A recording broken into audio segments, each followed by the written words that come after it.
ಉತ್ತರ ಕನ್ನಡ ಜಿಲ್ಲೆಯ ವಿವಿಧ ಭಾಗದಲ್ಲಿ ಮಳೆ ಅಬ್ಬರಿಸ್ತಾ ಇದೆ. ಸಾಕಷ್ಟು ಸಮಸ್ಯೆಗಳು ಅಲ್ಲಿ ಉಲ್ಬಣ ಆಗ್ತಾ ಇದೆ. ಉತ್ತರ ಕನ್ನಡ ಜಿಲ್ಲೆ ಅದರಲ್ಲೂ ಕಾರವಾರದಲ್ಲೂ ಕೂಡ ವರ್ಣನ ಆರ್ಭಟದಿಂದಾಗಿ ಜನ ಬೆಚ್ಚಿ ಬಿದ್ದಿದ್ದಾರೆ. ಯಲ್ಲಾಪುರ ತಾಲೂಕು ಸುತ್ತಮುತ್ತ ವರ್ಣನ ಆರ್ಭಟ ಜೋರಾಗಿದೆ.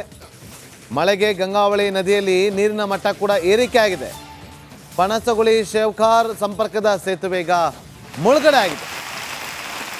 ಜನ ಅಲ್ಲಿ ಓಡಾಡಬೇಕು ಅಂತಂದರೆ, ವಾಹನ ಸವಾರರು ಓಡಾಡಬೇಕು ಅಂತಂದರೆ ಪರದಾಡುವಂಥ ಸ್ಥಿತಿ ನಿರ್ಮಾಣ ಆಗಿದೆ. ಸೇತುವೆ ಮೇಲೆ ನೀರು ಹರಿತಾ ಇದ್ರೂ ಕೂಡ ಜನ ಸಂಚಾರವನ್ನು ನಿಲ್ಲಿಸಿಲ್ಲ, ಓಡಾಡ್ತಾನೆ ಇದ್ದಾರೆ.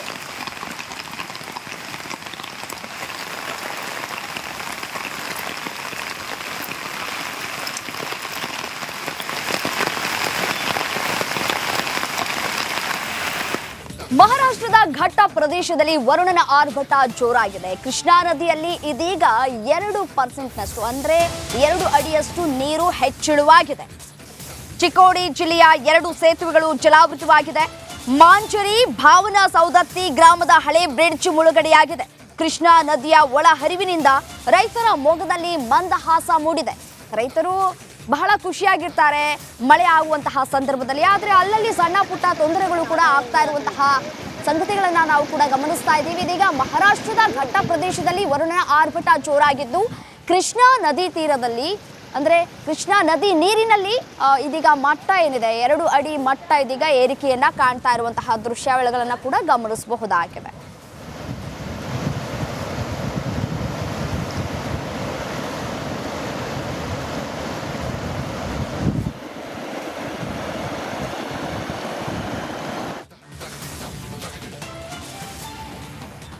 ಪ್ರವಾಸಿಗರ ಹಾಟ್ಸ್ಪಾಟ್ ಯಾವುದು ಅಂತೇಳಿ ಗಮನಿಸಿದಾಗ ಅದು ಚಿಕ್ಕಮಗಳೂರು, ಕಾಫಿನಾಡು ಚಿಕ್ಕಮಗಳೂರು. ಆದರೆ ಈ ಪ್ರವಾಸಿಗರು ಅಲ್ಲಿ ಎಂಜಾಯ್ ಮಾಡೋದನ್ನು ಬಿಟ್ಟು ಮೋಜು ಮಸ್ತಿಯನ್ನು ಮಾಡ್ತಾ ಮಳೆಯಲ್ಲಿ ಡ್ಯಾನ್ಸನ್ನು ಕೂಡ ಮಾಡಿದ್ದಾರೆ.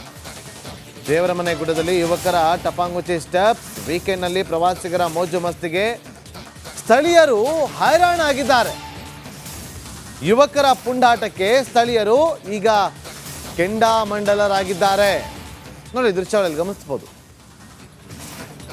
ಕಾಫಿನಾಡು ಚಿಕ್ಕಮಗಳೂರು ಅಲ್ಲಿ ಎಂಜಾಯ್ ಮಾಡೋದಕ್ಕೆ ಅಂತ ಹೋಗ್ತಾರೆ ಜನ. ಎಂಜಾಯ್ ಮಾಡೋದು ತಪ್ಪಲ್ಲ, ಆದರೆ ತಾವು ಮಾಡುವಂಥ ಎಂಜಾಯ್ಮೆಂಟ್ ಇನ್ನೊಬ್ಬರಿಗೆ ಬೇಸರವನ್ನು ತರಿಸಬಾರ್ದು ಅಲ್ವಾ?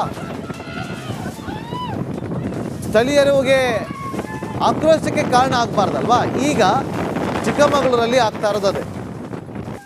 ತುಂತುರು ಮಳೆಗೆ ಯುವಕರು ಸ್ಟೆಪ್ಸ್ ಹಾಕಿ ಟಪಾಂಗುಚ್ಚಿ ಮಾಡಿ ಡ್ಯಾನ್ಸ್ ಅನ್ನ ಮಾಡಿದ್ದಾರೆ. ಇದನ್ನು ನೋಡಿ ಸ್ಥಳೀಯರು ಹೈರಾಣಾಗಿದ್ದಾರೆ. ರಸ್ತೆ ಬದಿಯಲ್ಲಿ ಅಲ್ಲಿ ಕಾರ್ಗಳನ್ನು ಪಾರ್ಕ್ ಮಾಡಿಕೊಂಡು ಅಲ್ಲೇ ಕುಣಿದು ಕುಪ್ಪಳಿಸಿದ್ರೆ ಅಲ್ಲಿ ಮಿಕ್ಕ ಜನರು ಓಡಾಡೋದು ಹೇಗೆ?